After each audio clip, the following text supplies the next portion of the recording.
Mr President, I give notice that on the next sitting day I will move one that this House notes that A, according to the United States Institute of Peace, it has been over 15 years since Bangladesh had an election that was widely considered to be legitimate.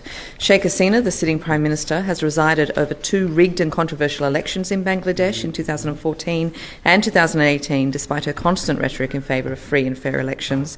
B, the International Crisis Group, an independent non-profit organisation, extensively criticised the 2018 Bangladesh election for its lack of level playing field, political repression and crackdown on the opposition, calling into question its legitimacy and representative nature. Amnesty International, a leading human rights organisation, expressed serious concerns about the excessive use of force by security forces, arbitrary arrests and allegations of torture during the 2018 election period. And C, the imprisonment of the leadership of the Bangladesh Nationalist Party, the nation's opposition party, just 2 months before the scheduled election, crushes any semblance of a fair and participatory election in Bangladesh. In the last 3 weeks alone, over 10,000 pro-democracy activists have been unjustly jailed. This systematic suppression robs voters of their democratic right to choose, severely tilting the electoral playing field in favour of the ruling party.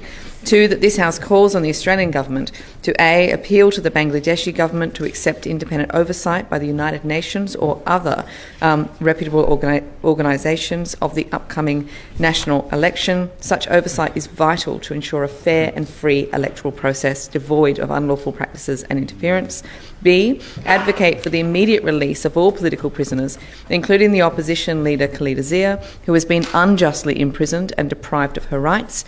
C, impose targeted sanctions against Sheikh Hasina, members of the Rapid Action Battalion and members of the Detective Branch for their ongoing failure to uphold human and democratic rights in Bangladesh. Such sanctions would serve as a strong message that the Australian Government stands firm on its commitment to human rights and democracy. And D, collaborate with like-minded nations to exert diplomatic pressure on the Bangladeshi Government to address the concerns raised by the international community regarding the lack of transparency, repression of political activists and rigged elections.